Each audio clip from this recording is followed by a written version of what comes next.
So, Jason, the last show was so impactful on fiber and how it led into food. So today is a hot topic. I want to focus specifically on all these hot diet trends that are out there, which I know so many people want to know a lot more about.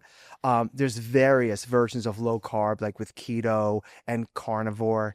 Intermittent fasting that we touched on probably in the first episode is all the rage. Mediterranean diet, so much buzz around that, and plus others. So are they effective? Which are the ones worth trying? I'd love to hear. So it is crazy how many of these diets that are out there now. Which ones are the best? It's really kind of a personal journey for each person. We're going to break them down. We're going to give you the pros and cons. We're going to hopefully simplify this to the degree that we can. So for those of you trying to search for the diet that works for you, we're going to break it down to make it easy for you to understand, hopefully. It's not one size fits all. No, it's not one size fits all. And the problem with a lot of these diets is that they do have pros, but trust me, there are cons and challenges. So before we get started into these diet trends, I think it's really important that we define the word diet. Let's define what it really truly means. Because diets can be everything from weight loss or just longevity, health purposes. Some people just want to get healthier. They want to look at different ways to eat. Totally understand. So the word diet means the foods we eat. It's really simple. Diet plans. Diet plans are these course corrections, these actions that we take by changing, manipulating how we eat, when we eat, what we eat, all these different things. Those are what most people focus on when they hear the word diet. It's all these activities, right? So what we're going to do today is, I thought it might make sense, is to take some of the more popular ones, the ones that are popular today, break them down, give the pros and cons, and just try to clarify what they mean, how they work, what they do, so that people can make better choices. Now, for decades, this is probably the most popular diet approach, and I think it's the most popular, but at the same time, it's the one where most people fail. Wait, I want to stop you if you don't mind. Yeah. So, thinking about this show today in diet, my immediate correlation goes to, and all of these diets, it's someone who wants to lose weight. Yeah. Burn fat, lose weight, when it should really be about a balanced diet. Now, fully recognizing people need to lose weight, or they're a little bit obese or overweight, I get that. But it's really about that perfect balance and just people wanting to look better. Are there diets out there where people just want to feel better? Your point is well taken. I mean, that's a really important piece of the puzzle. So balance is an important word, right? We've gone so far out of balance that some of these diets take such extreme action to try to get you back into balance, expecting to happen today. When anybody tells me, like, if they come to me and say, like, what diet should I be on? I'm like, listen, how long did it take you to gain the weight you don't like? Right. That doesn't happen overnight. No, it takes years. So how long are you willing to invest in a diet plan or a diet action to lose the weight? How long are you willing to invest? Because if you took years to gain the weight, but you want to get it off in a month, are you being realistic with yourself? And even if there's a diet that can make that happen, it's going to be short-lived. Is it going to come back? Right. Is there going to cause other problems? Is it going to be too highly restrictive that you can't stick to it? I mean, there are serious challenges. And so when you hear these diets, and trust me, out of just sheer curiosity, I've tried some of them. I'll give you my feedback on the carnivore diet. I tried it. When we get to it, I just wanted to see what happened. Not to lose weight. I don't have weight to lose. But there were the ideas that it's supposedly healthier. I've got some feedback for you. Did you experiment with intermittent as well? I did, and I'm going to give you my feedback because I'm still doing it today. Okay. But I'll give you my feedback in a minute because we're going to talk about that for sure. Yeah. So what I would tell you is the most popular diet trend over the last several decades has been this whole approach to low-carb diets. Low-carb diets are basically the idea of reducing or eliminating carbohydrates from your diet. Everyone's avoiding it. Oh, 100%. They all want to do it. And it is for a good reason, because we've done it to ourselves. We've removed whole food eating and replaced it with highly processed eating that has a lot of sugar and incredibly high levels of sugar and carbohydrates and things of that nature. And it's part of the reason why we have metabolic health issues like diabetes, insulin resistance. It's why we're seeing people gain fat, having cardiovascular disease. There's all sorts of challenges with sugar and carbohydrates.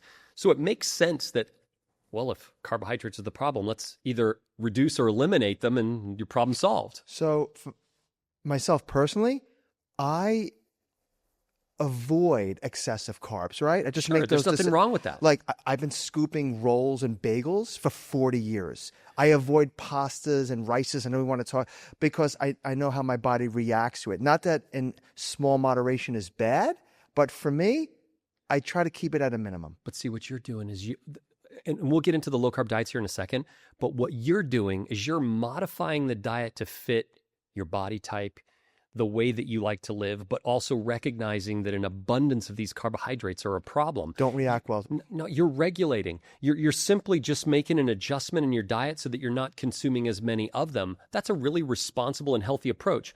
But I'll bet when you started doing it, you weren't expecting the results tomorrow.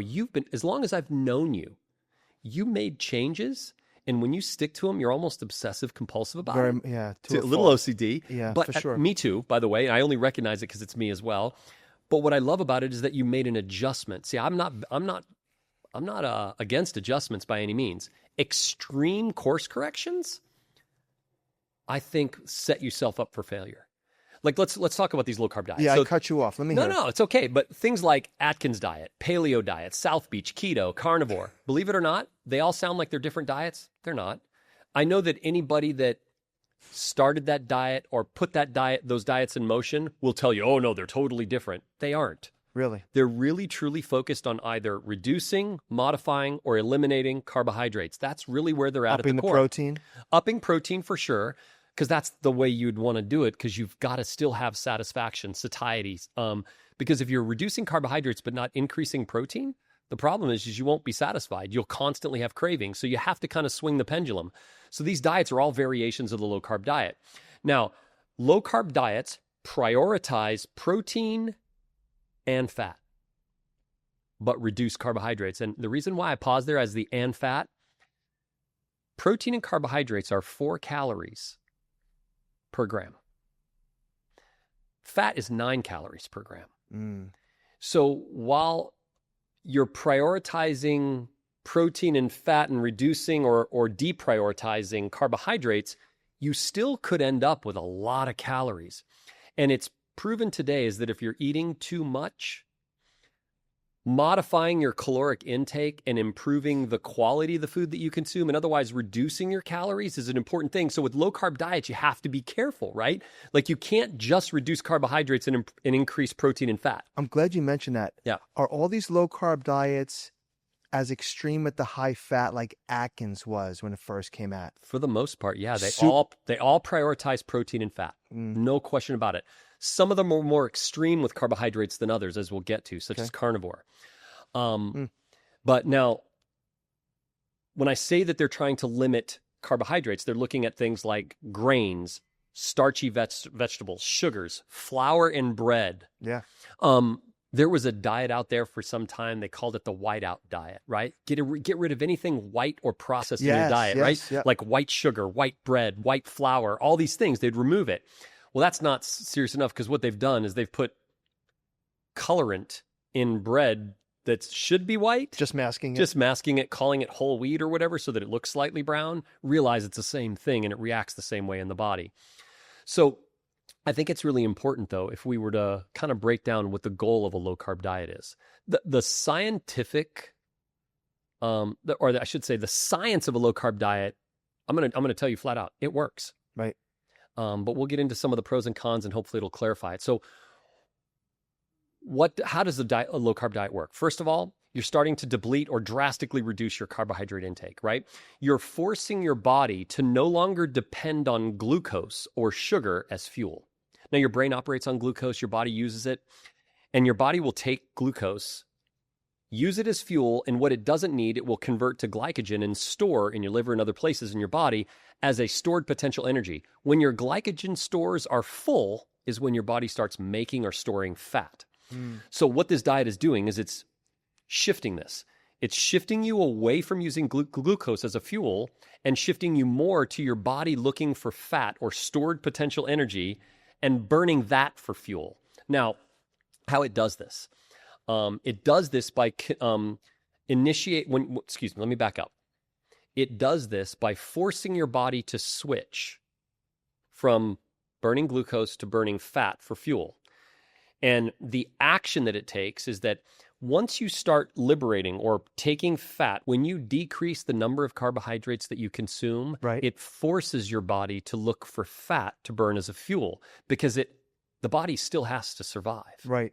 So what it does is it takes this fat and it starts to convert this fat into what are called ketones. And now your organs, your brain are now using ketones for that fuel. Hence ketosis. Exactly. So that's the whole point, is you're going to get your body into a state of what they call ketosis, which is this state that your body is in. How do you measure that? Is it like a urination stick? You can, absolutely. A lot of these strict diets even want you to understand if you're in ketosis or not. Of course. I would tell you this. If you feel like crap, you're probably there. Because I'll be lethargic? honest. Yeah, definitely. Like, especially, they even call it, like in the keto diet, they even call it a keto flu. We'll get to that in a minute. Okay. But it is a really extreme situation, though. Keep in mind, something that you're already addicted to, you're now eliminating or reducing and prioritizing other foods that you weren't doing as much. You're forcing your body to do something that for years it was doing the exact opposite. And so there's all these reactions happening in your body so that you're burning off fat as fuel and you're in this state of ketosis. We're going to talk more about that in a second, but I will tell you that the diet does work, but before you decide this is the approach, let's talk about these diets. Okay, so yeah. Clearly it works. So let's hear the pros and the cons. Okay, so the pros are really simple. Rapid weight loss. You can definitely adjust quick. You can burn fat pretty quick. Yeah. Because you're eliminating an entire category from your diet, the things that you were consuming that unfortunately contributed to a lot of the fat gain. You're also going to give yourself a lot better blood sugar control because you're not consuming carbohydrates and sugar that otherwise cause those insulin spikes. Now, there are suggestions that this diet is actually good for cardiovascular health, but I want to put a pin in that and come back to it. Okay. Because I think there might be some challenges and maybe some not as clear information, maybe some misguided thoughts around that I believe, or at least my opinion. Now, the cons are what in a low-carb diet get me the most concerned. Go ahead. Nutritional deficiencies. Yeah. Okay? When we talked about it during the fiber episode, we talked about fruits, vegetables, seeds, legumes, sprouts. That's where all these vitamins, minerals, phytonutrients, antioxidants, they all exist in plants and fruits and vegetables and seeds, legumes, sprouts, and all these real whole foods is where all this valuable nutrition exists. When you eliminate that or reduce it dramatically, you end up deficient in a lot of these things. Not good. No, it's not a really good thing because your body needs a lot of this support, vitamins, minerals, especially things like electrolytes, all kinds of different really wonderful compounds. Fiber is almost eliminated because, again, you're getting rid of all the plants. That's where fiber is. We just talked about how important fiber is, and it's literally counterintuitive. You're getting rid of it. Now, some of these low-carb diets, they add back fiber as a, what did they call it? A non-impact carbohydrate, a low impact or no impact. Remember that? Of course. So it's still a carbohydrate. So some of the diets were smart. Net impact. There you go. Yeah. Net impact was how many of the actual carbs. Anyway. Such a spin. Oh, it's total spin. Yeah. But adding back fiber is what some of the smarter low-carb diets did because they realize how important it is. But I would tell you just the sheer fact of eliminating carbohydrates on their face is really not a good idea. Okay. Micronutrients, as we talked about, various vitamins and minerals, antioxidants, different things of that nature. But here's one thing that I think a lot of people forget. Go ahead. Is that when you deprioritize carbohydrates, not necessarily a bad thing, right? You're reducing the amount of garbage, specifically focused, I hope, more on the processed refined sugars that you're eating. Right. But because they also include fruits and vegetables in that, because they do contain carbohydrates and sugars, you prioritize things that contain protein and fat. Now, they say focused more on good fats, but here's the problem. Fat is 9 calories per gram. Right. When you start prioritizing fat, now you're going to have a much higher caloric intake. Now, why is that a problem? If you're eating too much, even though fats can be satiating, they can help satisfy appetite, so can protein. Right. They can get, but there's still more calories per gram, so you're literally putting more calories in. And if you're not particularly active, which I hope that you would decide that if a diet is important to go on, that you're also going to improve your activity as well. But still, nevertheless, increasing calories is maybe not the wisest position to take. I believe there's better, more balanced ways to do this. But I digress. Like I'm gonna hold off on that for a second. In some of the initial phases of getting into ketosis, you're going to have low energy, brain fog. It's rough. It's rough. It's very difficult. I know that you probably knew more about this like in the bodybuilding days, like when all these bodybuilders, they would go into these bodybuilding shows and they would lean Carb out. deplete, yeah. Oh, they would carb deplete. And then the day of the show, they carb load. Right. And they just Fill blow out. up like they blow up like a balloon. Well, that action, nobody says that carb depletion is easy. Nobody's ever said that. Right. It's very, very difficult. It's very complicated, not even healthy for you, and it doesn't feel good. So it makes compliance really complicated. Like people don't stay on this diet. They end up retreating. So I'm glad you mentioned that. So from a duration standpoint, right? So clearly people lose the weight. Given the nutrient deficiencies, you don't want to stay on this for too long, right? So that's a really good question. Allow me a second to get back to that because there's a really important reason why. But compliance is an issue anyway. It's very hard to stay on the diet. And when you stop, though, if you haven't implemented better habits of eating that don't include the diet plan, just normal ways to get back to natural eating, rebound weight gain like that, just as fast as it went away, you're going to gain it back. And here's the problem. And everybody wants to avoid that. Well, right. But think of this. You've put yourself into a restrictive place. What do you do when you've been told you can't do something for a long time and then finally you're back off the diet? What do? You gorge. Of course. You go after it. You literally eat live everything again under the sun. Yeah. Dude, you are and it feels good for a minute and you get all those dopamine hits that you're finally getting all these foods that you cut out back and you feel great for a second, but then you gain the weight back. And it's this constant churn of your emotions. And I think it can be really tricky. I'm not a huge fan of low carb diets in general because I just don't think they're the healthiest route by any means. Yeah, the negatives seem to outweigh the positive. Let me ask you this, Brian. Have you ever tried a low carb diet? Yes. Which one did you try? It would have been a modified version of probably an Atkins or a South Beach.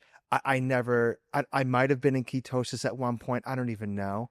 But I couldn't go fully without the carbs for very long. I definitely did not take in enough of the fats. Yeah. So I don't think I did it properly, to be honest. This is many years ago. No, I tried it, but I don't think it's fair. Properly? Hold on, I was about to say that. Yeah. I tried it, but I don't think it's fair to say that I actually tried it. I abandoned after 2 days. Okay. I said, forget But with this. your body type? Well, I only tried it because it was the carnivore diet, because there were other benefits that were claimed. It wasn't just about leaning out. I'm not really worried about losing weight. You'll talk more about carnivore specifically? Yeah, we're going to talk about it specifically. But I wanted to try because I was like, man, I'm prioritizing protein maxing. I want to try this. Yeah. After 2 days, I was like, the food options, the restrictive nature. So you knew right away? I was like, this is not healthy. Mm-hmm. This isn't good for you. I didn't even feel good. Oh. I was literally fine. The claim was that you'd feel, satisfied. I just didn't feel satisfied. Okay. I felt hungrier. I felt like I was starting to crave things I didn't want not a fit or that I shouldn't you. eat. Yeah. Not a fit at all.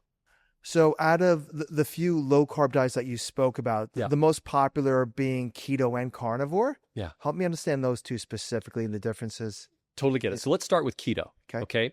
So keto is an extremely restrictive, low carb, high fat diet. Now, it allows some fruits and vegetables with extreme limits. So basically they tell you in the keto diet is that you should have only 20 to 50 grams of carbohydrates per day. Okay.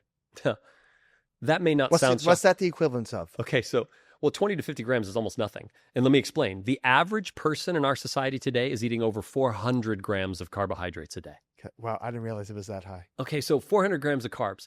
So basically there's 4 calories per gram of carbohydrates. So think about that. People are eating 1,600 calories of carbohydrates a day on average. So to put it into a caloric, so 4 times 20, you're talking about 80 calories from carbohydrates. Yeah. 80. Yeah. I'll be honest with you. Minimal. A salad with light dressing is like 400 to 500 calories. You know what I mean? Like, so to put that into perspective, you're talking about an extreme cut on your carbohydrates. So not an easy thing to do. Okay. Now, the pros are, of course, people do lose weight. There is absolutely an improvement in blood sugar control. There are some thoughts about appetite control, although when I tried similar things, I didn't see it, but I do hear that people feel that they do feel that there is appetite control. They feel fuller longer. There is even some research that would suggest that it seems to lower triglycerides, that it potentially has, cardiovascular health benefits. Now, the cons... But this is all still related to keto diet, correct? Total Not keto. carnivore yet. No. This is just keto. Go ahead. Because carnivore is like the extreme. Yeah, I want to hear. End, right? Yeah, I don't want to stop. No, but keto This is totally keto. Now, the cons of keto, this is where I find the biggest challenges. And here's the deal. To be fair, I admitted openly at the very beginning of this is that I'm not a fan of these low-carb diets. So it seems like I have more cons than pros. Actually, I didn't invent the cons. It's just that it just so happens to be that when I do the research, I look at it, I've tried it myself, I've tried to figure out what it works. I ended up coming up with more cons. It just was natural. There was just some challenges. It's authentic. Go ahead. So I don't want to sound like I'm overly biased, that I'm trying to drive people in a different direction, but this is important. Yeah, I don't sense that. The initial phase of getting into ketosis, in the keto diet, they even gave it a name. So the fact that they had to name something that doesn't sound fun, they called it a keto flu. Yeah. This is fatigue, brain fog, nausea. Like, I'm sorry. If those are the 3 side effects of getting into ketosis, tell me that people are really, truly going to stay on it long enough. Right. But I will tell you, abandoning halfway through is even more problematic because you're screwing with your body's metabolic issues. So once you start, you got to see it through? Or don't do it. It's kind of what I'm recommending. Like, don't do the low-carb diets. There's other ways that you can do this as long as you're willing to focus on adjusting, and we'll get to that, and be patient. What are the downsides of stopping halfway? Well, when you stop halfway is the metabolic function of your body is being drastically manipulated, and by the time it's starting to get somewhere, you're stopping and you're forcing it to go in a different direction. You're pulling the plug, and it's very confusing to the body. Long-term compliance on the keto diet is very, very difficult because of the extreme restrictions. Now, one of the biggest issues with keto is that a huge percentage of people, when they stop the diet, or if they don't continue the diet long-term, is they gain the weight back. Yeah. Maybe even some more.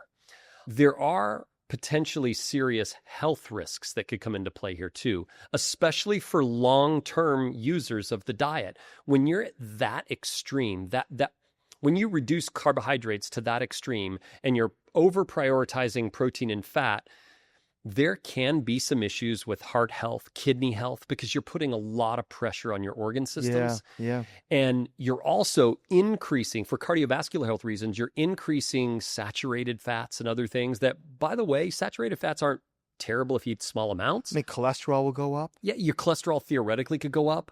Cholesterol's not the only marker, but I mean, definitely saturated fats that are solid at room temperature. You're eating a lot more meats. Yeah. I would say that you need to be careful. By eliminating fruits and vegetables, nutrient deficiencies. Yeah. That's key. No, 100%. But your body needs these basic vitamins, minerals, and things that are really important. Things like fiber become really important. Now, some would say the keto diet allows for fiber. And I'm like, does it though? Because at 20 to 50 grams of carbohydrates a day, that's a very, very minimal amount of carbohydrate. It's pencil. It's nothing. Yeah. It's a very tiny bit. But even if they were to say fiber doesn't count and you can have as much fiber as you want, I don't see people doing that because they don't know enough about why fiber is important and they don't spend enough time telling you. Yeah. And I think that it's really important that we spend a lot of time telling you how important fiber is. Now, here's the other thing. When you start depleting carbohydrates, it doesn't mean that your body's not going to crave snacks. So what is the keto, when you're on a keto diet, what does everybody want to do? Oh, well, let's see if we can create new bioengineered frankenfoods that qualify under the rules of keto. So then they make all these bars, they make these chips and all these different foods. Like they'll take chicken and turn it into a potato chip. That is not how I've seen that. I've seen it. I've never tried it. I've seen it. You know, honestly, I have tried it. Okay. They're delicious, but so is a Pringles or a Dorito. They're delicious. It doesn't mean they're good for you. They're highly processed, highly bioengineered, and that is not the shape that meat should be in. And they have the protein hook? Well, they do have the protein hook, and I get it, but you're still prioritizing focus on habits that are snack food habits that aren't really good. So you need to break these habits so that when you're off the diet, you're modifying how you eat. But if you're still prioritizing snacks as part of the diet, when you get off the diet, you're gonna still eat snacks. You need to get away from snack foods and eat balanced meals. That's what's the most important thing. But instead, they start with a lot of these processed foods that they make under these diets that qualify under the rules. They're artificial flavors, sweeteners, colors, all these things that are crap. Yeah, they're bioengineered frankenfoods, to say the least. So, to put it, well, I guess not so lightly, I'm not a huge fan of the keto diet. Okay, so let's shift back now to carnivore. Right. Very similar, different in terms of pros and cons. It's similar by one purpose, and Okay. that is that you are absolutely going to deplete carbohydrates, but except they have a much stricter rule on carbohydrates. How's this? Zero. No carbohydrates, no fiber. No wonder you No bailed. plants. It's literally all protein. I mean, the name says itself. It's carnivore. Yeah. It's literally telling you to eat meat. And while I'm not against meat here, right? But consuming only meat and animal proteins, including eggs, by the way, but they'll tell you not the yolk. Oh. Well, maybe some will include the yolk, or maybe they'll say 6 egg whites and 1 yolk, because the yolk contains things like zinc and other minerals and lecithin and choline and things that are good for brain health. Right. They also tell you very little dairy. Now, dairy is also a place where you could get calcium, especially if you're not consuming plants. But if you remove dairy, now we're talking about a calcium deficiency. You're also putting your body potentially into a hyperacidic state that isn't even good for bone health. See, you're swinging the pendulum way too far in the other direction. These are extreme diets. Oh, 100%. So let's talk about the pros and cons, because honestly, let's break them down. Go the ahead. pros are simplicity. There's no counting. Just eat meat. Yeah. You eat meat. It's simple. And so I do understand that people love that simplicity. I almost want to say, well, give it a shot and see how difficult it is. I'm telling you, I'm thinking this is a diet that honestly you could skip. Now, the people that are truly pro-carnivore, they're going to hate me for saying this. I'm not going to apologize. But if you love the carnivore diet and it works for you and you're happy on it, God bless you, do it. But from my analysis and me trying it and seeing it and reading about it, researching it, I don't believe that it's really good for the human condition. I just don't think it's right. We're eating more like an animal, like a lion. Lions eat meat and bone. I mean, that's all, they don't really eat, they don't prioritize plants, but their digestive system, their whole constitution is set up for it. We are not set up. We are omnivores. We need plants because they contain the nutrition. Now, other things, other pros is that people do lose weight. It helps with blood sugar. That's got to be the trigger, right? Yeah. So if they lose the weight, they're going to automatically be on that diet's bandwagon. Like, Well, this works for me. Positive reinforcement, And right? they're 3 weeks in. Right. They're losing weight. Right. It helps with blood sugar. Yes, totally get it. However, prolonged, Yeah. if you stay on this diet for a prolonged period of time, you're going to pay the price. There is a challenge here. In fact, it was kind of funny, Brian, on one of the posts that we did, because we had carnivore diet end up in one of our rapid fires a while back, and someone got really mad. It's like, that's ridiculous. It's not true. You get all the nutrition you need from meat. And I'm like going, yeah, that's 1,000% false. like that's just completely false. Yeah. You don't get vitamins and minerals and other things. I mean, you'll get iron, hemotype iron, which is a good type of iron. Cord, yeah. Yeah, but it was kind of funny that someone would get that. So clearly someone that loves the carnivore diet, and listen, by all means, if it works for you, God bless you. But the cons are nutrition deficiencies, no fiber. We just did a whole show on how important fiber is. How vital, yeah. If you want to grow muscle, be lean, satisfy your appetite, fiber is like one of the best tools, and this is eliminated out of this diet completely. It alters the diversity of the gut microbiome. Oh. Now that's huge. We already know and identify that the gut microbiome, even though it's not officially an organ, it operates like an organ. And when you disrupt the balance or cause challenges in the diversity of the type of bacteria there, it can leave you compromised, maybe an immune system, But digestion. even if you're taking a good probiotic or symbiotic during these diets? Well, I would tell you that if you're going to do this diet, you better absolutely take a probiotic, because your digestive system will get screwed up. Okay. Because remember, you're limiting now the foods. So when it comes to the gut microbiome, think about this. The carnivore diet's all meat. No plants, no fresh fruits, vegetables, seeds, legumes. They're not consuming any fiber. Right. What is it that probiotics use as their fuel, as their food? Fiber. Right, fiber. So it's eliminated out of the diet. So now you're starving the bacteria and you're forcing them to figure out other ways to nourish themselves. And so the diversity of bacteria completely changes. So understand, the gut microbiome is a very important environment to protect and to guard.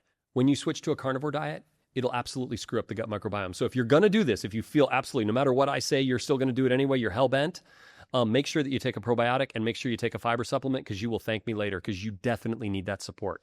So I'm hearing a very common theme across all low-carb diets. 100%, because they're eliminating the things that our body needs and relies on for health and well-being.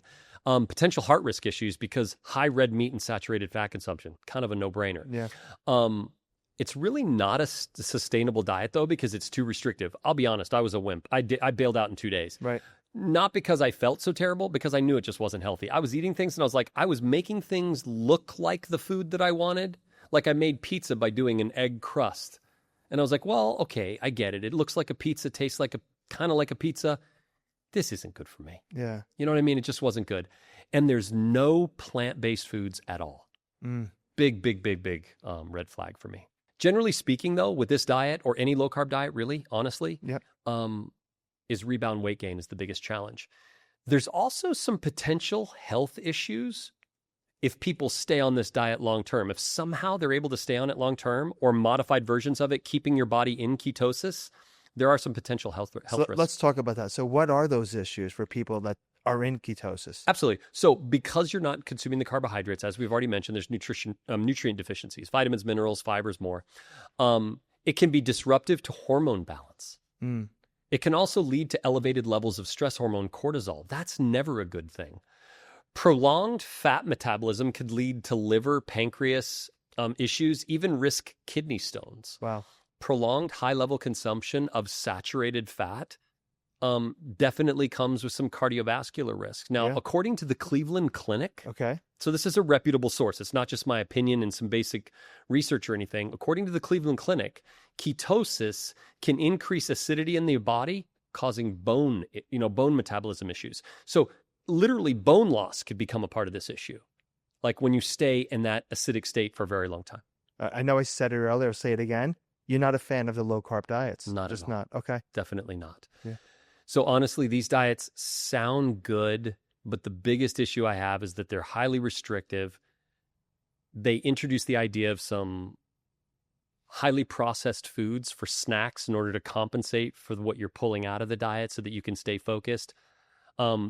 They end up, because of the reduction in carbohydrates like sugars and other things, they prioritize refined sugar, they prioritize artificial flavor, sweeteners, and colors. Yeah. Plus all the other challenges I've already discussed. I mean, it's just, for me, just not a fan. 1 to 10 it for me, just for fun.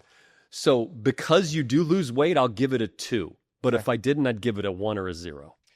Okay, so let's shift now to intermittent fasting. Yeah, man. And I know, we mentioned earlier, you were experimenting with it, several months back. So crazy thing is I'm still doing it now. Okay. So intermittent fasting has been interesting. Now, I wasn't doing it for weight loss.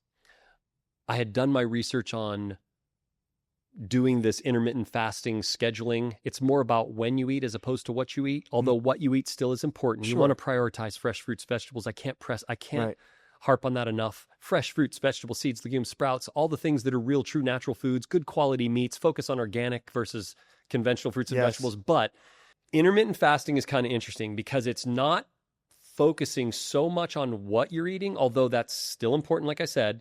It's focusing on when you eat. So the most common patterns, all right, they're eating patterns, is a 16-8 pattern, meaning you fast for 16 hours, but you eat for 8. Now, I'll be honest, I do the 16-8 because 16-8 works for me because I'm eating every day. There's no extreme fasting periods. It's just 16 hours fast, 8 hours eat. Now, there are other patterns. They're called the 5-2, where you eat normal for 5 days, but then you fast for 2 complete days. For me, my blood sugar is really sensitive in the sense that I eat pretty healthy. And so that sounds intense, a 48-hour fast. Yeah, I don't think I could do it. I don't know that I would say that is the most common. I think the 16-8 pattern is what most people do. So let me ask you, the 16-8, during your 8 hours, are you eating every 2 hours during the 8? Like, how are you parsing? Well, so I'm not breaking it down into breakfast, lunch, and dinner anymore. That conventional society, the society conventional What's thing. that time window during the day of your 8 hours? So for me, it's from 12 to 8. You can literally shift it to any way you want, but you do want to make sure. See, that seems manageable. It actually is. I'm living on it right now. I've actually been on the intermittent fasting plan probably for the last 6 months. Is your last meal at 8 or you're done eating by 8? Okay, so do you want me to lie or tell the truth? Is there some flexibility around that? So I try to keep myself eating as little as possible after 8 because I do. There is a saying, it's eat after 8, gain weight. Again, I'm not really focused on weight issue as much for me. Right. It's more about the health issue of it. Right. So I would still tell you, try to stick to the window. But eating after 8. I still cheat and eat a little bit after 8, but I try to keep myself inside that 8-hour window. Okay. But you have a whole 8 hours to eat. Just don't think of it as breakfast, lunch, and dinner. Think of it as meal 1, 2, and 3, maybe 4. You can eat 3 or 4 meals during that period of time as long as you're being responsible, again, about food choices. Right. Make sure that you're prioritizing good quality proteins, fresh fruits and vegetables, seeds, legumes, and sprouts. I can't stress that enough. Whole foods are important. Now, the pros are it helps. The main thing that it does, it'll help people that have a tendency to overeat or to spend more time in the day focusing on eating. If you can stick to those windows, you'll automatically reduce your caloric intake. Yep. Right? You'll eat less food. By default. By default. It's a really good thing. So that's actually good for people that are overeaters, and that's a really amazing thing. And for me, I love to snack. I love food. Right. So it really did restrict my window. Now, you can lose weight, although that wasn't the case for me. I didn't lose any weight. You can lose weight, but it's not going to be as quick. It's going to be something that takes patience, because hopefully while changing the time frames of when you eat, you're modifying what you eat too. Because if you modify what you eat and get off a lot of the processed, refined carbohydrates, maybe there's even some really good benefits to it other than just weight loss, health benefits. Right. It promotes something called autophagy. What's that? Now, this is pretty cool. It's an anti-aging kind of focal point right now. Autophagy is a process whereby you're clearing waste out of the cells of your body. See, the cells of your body are kind of like a power plant. Detoxification? It's detoxifying the cells. Yeah. So, easy way to explain it. Your cells are like a power plant, right? Like they've got all these different functions inside there. You have mitochondria that produce energy, uses certain elements of fuel to produce energy. And in producing energy, much like when you see a power plant producing power, you see all that smoke going out, all that pollutants. Well, there are pollutants in the cell. Promoting autophagy helps to clear out the pollutants in the cells, so it keeps your cells healthier. It helps the cells repair. It has really strong anti-aging effects. Now, that for me is the biggest driving force why today I still stay on the intermittent fast. Cool. Because it's actually really cool. It also helps improve metabolic health. Believe it or not, it helps to stabilize your blood sugar. It's really kind of cool. I never thought my blood sugar could get any more stable, because for me, I've always been I had a tendency to go low blood sugar or hypoglycemic because I have to eat regularly. Those are great positives. Those are really good positives. So intermittent fasting is one of those things that I actually find, go ahead. No, and there's no nutrient deficiency, because during those 8 hours, it could be balanced. Okay, so there's no nutritional deficiencies as long as you are eating good foods. Properly, right? Of course. So if you're eating a lot of processed refined foods and only restricting it to 8 hours, you're going to reduce your caloric intake, but still end up with issues. But yes, if you change what you eat in there, it can actually be the double. I meant more compared to low carb, where you have to restrict it completely. 100%. Intermittent, you have the flexibility to have a nice balanced. There's no calories to count. There's no carbs to count. Food choices. Yeah. So I think intermittent fasting, if you're doing it sensibly, like let's put it this way. If on an intermittent fast diet, you're using a Twinkie as one of the things you eat, or you're eating ice cream. That's horrific. Clearly, we know that that's not ideal. So are there cons? Yes, there are. There are. Initially, especially headache and fatigue. Really? Right. Because your body was used to eating all day long, breakfast, lunch, dinner. So how long for that to pass? It passed pretty quick. My body just adjusted the clock, and then it went right into it. Now, hunger. Now, this is a big deal. This is where eating correctly, adding fiber, and doing things are really, really important. If you're a person that eats a lot of processed, refined foods and your body is just relying on all that garbage, when you strictly cut down to that 8-hour window, when the window opens, you'll have a tendency to overeat. You'll just gorge yourself because you're like, well, it doesn't matter what I eat. I'm just going to eat as much as I can in that 8 hour. You'll have a tendency to overeat or eat more than what your body really needs at any given one time. Yeah. Or at any one given time. Yeah, I understand. So what's really important here is, again, going back to being sensible about what you eat during that window. Right. So take it as an opportunity to train yourself to eat during a different time frame. Forget about that whole convention of breakfast, lunch, and dinner, but then start to make better choices. Now, medication conflicts. So this is a con. So for people that are diabetics, or they have certain medications that have to be taken with food at specific times, that presents some challenges. So that's when I would tell you, adjust your windows so that you can try to fit in there as best as possible. Sure. But if it's an impossibility, do it most of the way and modify. Because at the end of the day, if you can modify what you eat to better choices and limit the windows of eating, I think you're going to be better as a result. But sticking to the 16-8 if you're able, great. Okay. Now, If you're pregnant, breastfeeding, eating disorders, or severely underweight, I would avoid intermittent fasting because it could present some other challenges. Present some other challenges that you may not want to do. Okay, so intermittent, on a scale of 1 to 10, where do you rank it? So I'm going to give this right now, being on an intermittent fasting diet plan for the last 6 months, or at least a modified version of it for me, I give it a solid 7.5, maybe an 8. Not a complete 10. I'm still... there's still some things I'm trying to figure out, but I think I really like it. I think a good source. I believe it's a really good option, especially if you're being sensible about what you choose to eat. Okay, so breaking down those few, let me just ask you point blank, what is your favorite diet? What would you recommend? So my favorite diet's kind of interesting. So it's one that's called the Mediterranean diet, right? Now, a lot of people have heard the name, but they don't really know exactly what it is. And believe it or not, you can take intermittent fasting and make it a Mediterranean diet. So you can take this, you can look at a Mediterranean diet and choose the food options inside of a Mediterranean diet and apply intermittent fasting rules. And that, in my opinion, so I really believe in a modified Mediterranean diet. So instead of the word diet, which the root word is die, you have to kill something off, much like the low carb and all that, you have to kill off things. Right. I think you need to live it. A really good friend of mine, Rob Streisfeld, he kind of coined that phrase. Doc Rob. Yeah, man, he's a good guy. He coined that phrase, and I fell in love with it. So I always footnote him when I say it. I don't try to steal his glory. Yep. The reality is, you live it. You live different. You live healthier. You live well. So the Mediterranean diet can help you stay healthier, live longer, potentially even look better. It has anti-aging effects, which I think are really awesome, especially if you commingle that into the intermittent fasting kind of timeframes. But I think you need to do it in a modified way. So a modified Mediterranean diet is really, truly my favorite because they deprioritize, if not eliminate completely, dairy. And I think dairy does play a significant role. Now, I know there's a lot of anti-dairy people because the way milk is done today with all of the homogenization and pasteurization and things of that nature. Ultrafiltration. Yeah, all that garbage. I will tell you, I'm not a huge fan of that. Using natural filtration methods to make whey protein instead of chemicals, things of that nature, I think dairy plays a significant role in our diet. Things like Greek yogurt or maybe some creams and things of that nature. Cottage cheese can play a really significant role. So I do believe that you need to have some dairy.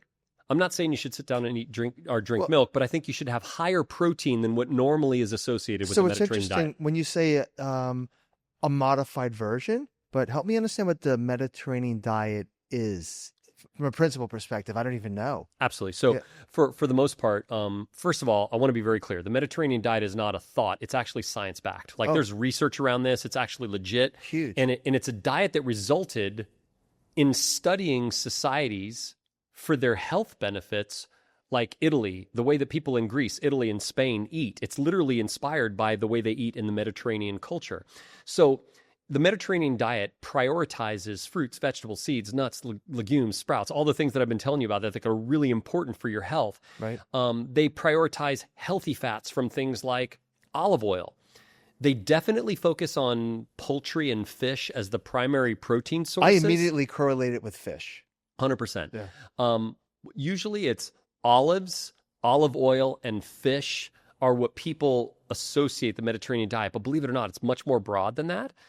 The only challenge that I have is they really deprioritize red meat and things of that nature. And I think red meat is a benefit because there are some beneficial things. Do I think you should eat only red meat? No. Do I think they have enough protein in the diet? And that's why I said from a modified perspective, I think we need to increase protein and maybe a little dairy. So let's hear all the positives with Mediterranean. Absolutely. Yeah. Significantly will help you with metabolic health. And what I mean by metabolic health, blood sugar spikes, insulin spikes, blood sugar control, very, very important. If you stick to this diet, it's also not a complicated diet to stick to because it's not telling you to eliminate a bunch of stuff. It's modifying you to eat more the way nature intended. It's literally getting you back closer to what Hippocrates said, let food be medicine. And it's really, truly, it's a way to eat to live instead of live to eat. Now, definitely very good for the cardiovascular health system. I mean, it definitely improves cardiovascular health. Helps with supporting cognitive function because you're getting a lot of fats and other nutrients that are really powerful for the brain. Reduces systemic inflammation. So a lot of the foods we're eating today are very pro-inflammatory. So when people have joint pain, knee pain, things of that nature, also different types of toxic inflammation like digestive inflammation that leads to other forms of disease states, when you can reduce systemic inflammation, a lot of the diseases that affect us today can be removed. Okay. It's really, really important.